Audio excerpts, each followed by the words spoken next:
पिछले दिनों जॉर्डन के शहर ओमान में कमाल ही हो गया। जी हाँ, वहां पर गोल्ड मेडल भारत को हासिल हुआ 7 वर्षों के बाद। नवजोत कौर के स्वर्ण पदक के बाद उन्होंने हासिल किया था 2018 में बिश्केक किर्गिस्तान के शहर में, और उसको उसी कामयाबी को दोहराया 7 साल के बाद मनीषा भानवाला ने। मनीषा जी आज जुड़ी हुई है रोहतक से और अब ये जॉर्डन से लौटी हैं। और जब ये यहाँ लौटी एयरपोर्ट पर तो इनके जो गले में सोने का तमगा झूल रहा था। बहुत बहुत बधाई आपको Manisha ji. Thank you sir, thank you so much. मेरा पहला सवाल आपसे यही है कि नॉर्थ कोरियन रेसलर जो वर्ल्ड चैंपियनशिप की मेडलिस्ट थी और नॉन ओलंपिक कैटेगरी में उनका मेडल भी आया था, उनके सामने जब आप उतरी तो उस वक्त कितना कंफर्टेबल थी आप और कितनी टेंशन थी आपको? जैसा कि पीआरके के साथ मेरी पहले भी बाउट हुई है, जो 2024 की सीनियर चैंपियनशिप थी मेरी पीआरके के साथ हुई थी, और थोड़ा मुझे ना मतलब कंफर्ट सा फील होता है, मतलब जो थोड़ा छोटी हाइट का होता है उसके साथ मुझे काफी कंफर्ट फील होता है लड़ने में। तो थोड़ा पॉजिटिव पॉइंट यही भी था मेरा। लेकिन जब आप इस मुकाबले में 2-7 से पिछड़ रही थी तो उस वक्त आपको लगा था कि अब ये गिव अप वाला समय आ गया है, या आपको तब भी उम्मीद थी कि आप जीत सकती हैं?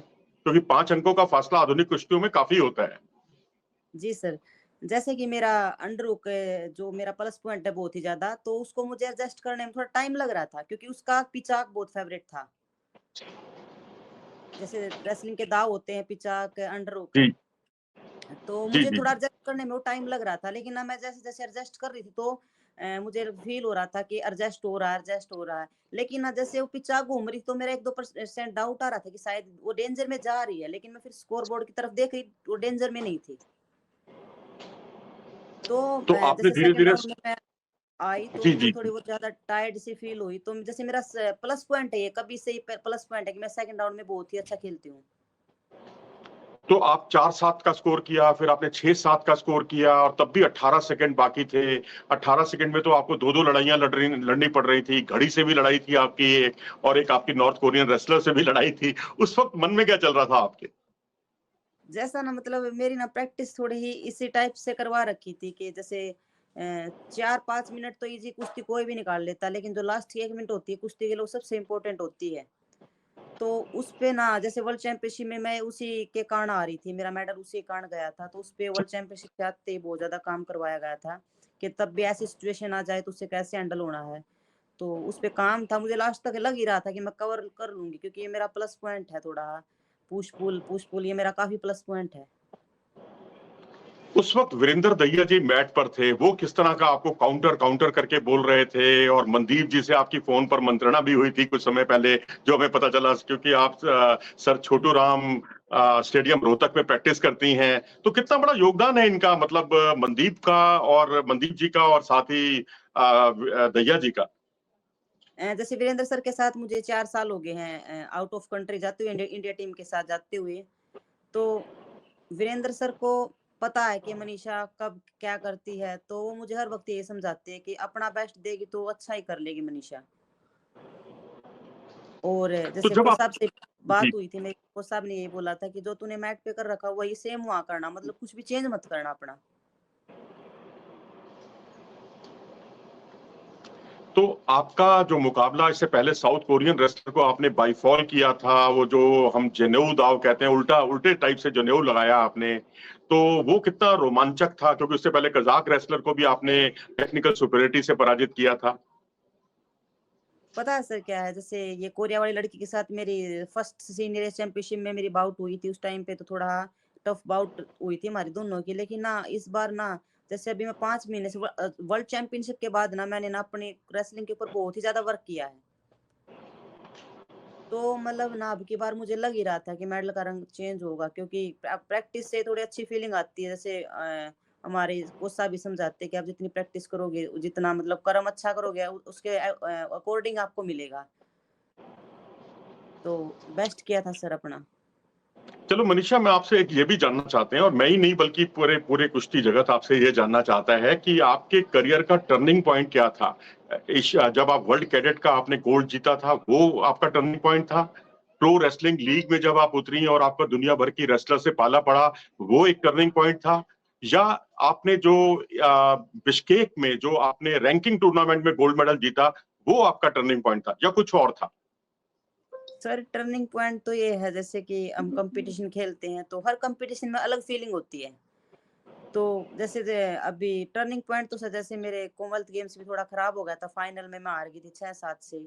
इंडिया में ही हार गई थी फाइनल बाउट में। और एशियन गेम्स में सर मेरी बॉडी नहीं चली थी फाइनल बाउट के टाइम पे। तो टर्निंग पॉइंट तो सर काफ़ी सारे आए हैं और अभी जैसे अभी सीनियर एशिया में आई हूँ, फर्स्ट आई हूँ, तो मतलब टर्निंग पॉइंट तो ये भी है क्योंकि काफ़ी अच्छा लगता है हम अगर अब सीनियर में चैंपियन बनते हैं तो उससे कॉन्फिडेंस भी बढ़ता है। और जैसे आउट ऑफ कंट्री वाले बच्चों पे थोड़ा प्रेशर भी आता है कि इंडिया में भी मतलब बेस्ट खिलाड़ी हैं। तो हम्म। जी। मेरा अगला सवाल यही है कि 2 साल पहले, तकरीबन 2 साल पहले आप सुर्खियों में आई थी और एक ऐसी दुर्घटना कह लीजिए या बहुत बड़ा हादसा कह लीजिए, क्योंकि एशियन चैंपियनशिप से ठीक पहले पिता का साया आपके सिर से उठ गया था। उसके बावजूद आपने बहुत दिलेरी दिखाई, बहुत हिम्मत दिखाई और आप तब भी एशियन चैंपियनशिप में उतरी और मेडल जीतकर ही आपने चैन लिया। वो लम्हा कैसा था और किस तरह का अनुभव था? सर उस टाइम पे जैसे फादर साहब जब एक्सपायर हुए तो जो चीज़ हमने सोची नहीं और वो हो जाए तो उसको जैसे एक्सेप्ट करने में थोड़ा टाइम ही लगता है कि जो हमने नहीं सोचा और वो हो गया तो उसमें एक्सेप्ट करने में बहुत टाइम लग जाता है। तो वो मैं उस टाइम पे फील ही नहीं कर पा रही थी कि फादर साहब नहीं है। तो उस टाइम पे फैमिली ने भेज दिया था, मैं चली गई। लेकिन मुझे ऐसा ही लगता है कि मेरे पापा हर वक़्त मेरे साथ रहते हैं क्योंकि ये 2022 में जब मैं फर्स्ट टाइम सीनियर एशिया में गई थी, तो उस टाइम में मेरे पापा एक्सपायर हुए हैं और 2022 से लेके 25 तक मेरी कोई भी सीनियर चैंपियनशिप में मैं इंडिया में नहीं गई हूँ, मैं इंडिया टीम के साथ ही गई हूँ। तो पिता से आपको किस तरह की प्रेरणा मिली या परिवार के सदस्यों का किस तरह से योगदान रहा आपको इस लेवल पर पहुंचाने में? जैसे मतलब मेरी फैमिली काफ़ी सपोर्ट करती है सर मुझे, हर चीज़ में सपोर्ट करती है, गेम करना हो, जैसे मेरी केयर करना हो या मुझे खिलाने-पिलाने का ध्यान सुबह से लेके शाम तक क्या करना है। तो मेरा मतलब बहुत ज़्यादा योगदान करते हैं कि बस तू प्रैक्टिस कर, कुछ मत कर, बस ओनली प्रैक्टिस पे फ़ोकस रख। तो मैं जैसे मेंटली मुझे बहुत स्ट्रॉन्ग बनाते हैं वो कि जब कभी-कभी जैसे मेरा कंपटीशन खराब हो जाता है, तो ऐसा ही बोलते हैं कि अभी तो बहुत टाइम लंबे समय तक तुझे गेम करना, तो इन छोटी चीज़ों से कई बार कंपटीशन में खराब हो जाता है सर हमारा। तो मेरी मम्मी यही बोलती है कि कुछ नहीं है नेक्स्ट कंपटीशन पे ध्यान दे। तो मतलब बहुत सपोर्ट करती है सर मेरी फैमिली। ऐसा नहीं कि हार गए, गुस्सा करना, कुछ नहीं बोलते मुझे। ऐसे बोलते हैं कि दिल से कर जो करना है। मनीषा, कोविड के दौरान हमारी कुश्ती जो है, कुश्ती क्या सभी खेल बड़ी बुरी तरह से प्रभावित हुए और उसके बाद जो कुछ देश में हुआ रेसलिंग को लेकर जो बवाल मचा, उससे भी कुश्ती बहुत प्रभावित हुई। उस वक्त आपने किस तरह से अपने आप को एडजस्ट किया? किस तरह से अपनी तैयारी को बरकरार रखा? पता है सर जैसे रेसलिंग गेम एक ऐसा गेम है जिसमें ऑफ सीजन होता ही नहीं है। आप चाहे कितनी मुश्किल चीज़ें, चाहे कोविड आ गया, चाहे आंधी आई या बारिश आई, कुछ भी आई, हम प्रैक्टिस नहीं छोड़ सकते क्योंकि रेसलिंग गेम एक ऐसा है जो 12 के 12 मंथ चलता है। इसमें कोई ऑफ सीजन होता ही नहीं, तो इसमें हम प्रैक्टिस छोड़ ही नहीं सकते। और अगर हमने ये सोच लिया ना कि 6 महीने बाद हमारा कॉम्पिटिशन है, चलो हम प्रैक्टिस थोड़ी छोड़ देते हैं, तो तुरंत हमें और आने वाले बहुत सारे तैयार हो जाते हैं। तो मेरा मानना है कि जब हम रेसलिंग स्टार्ट करते हैं और जब हम संन्यास लेते हैं उस टाइम तक हमें इतना वर्क सेम वर्क करना पड़ता है सर।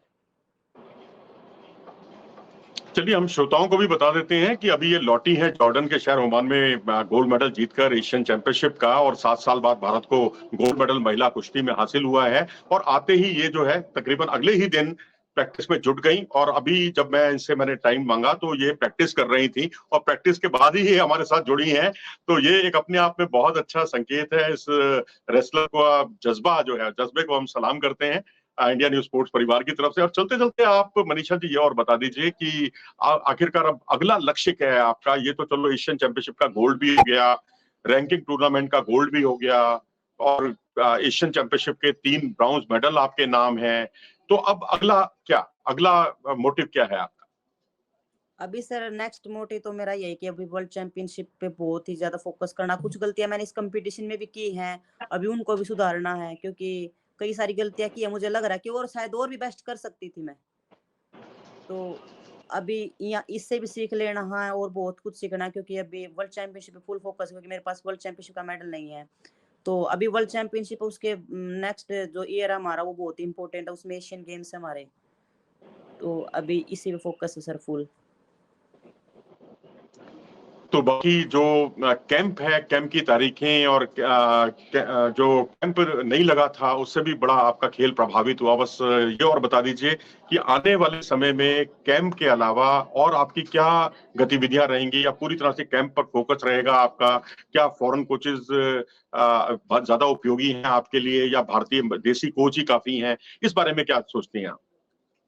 सर कैंप से तो हमें काफ़ी बेनिफिट होता है, क्योंकि कैंप में सभी तरह के पार्टनर होते हैं। जैसे कैंप में सभी टॉप ही बच्चे जाते हैं, इंडिया के बेस्ट ही बच्चे जाते हैं सभी। तो कैंप से हमें बेनिफिट काफ़ी होगा, और जैसा मतलब काफ़ी सारी चीज़ें हैं जो हम कैंप में ज़्यादा सीखने को मिलती है। सबसे बड़ी बात कि हम फ्री माइंड होकर वहाँ प्रैक्टिस करते हैं, क्योंकि वहाँ प्रैक्टिस का ही माहौल होता है।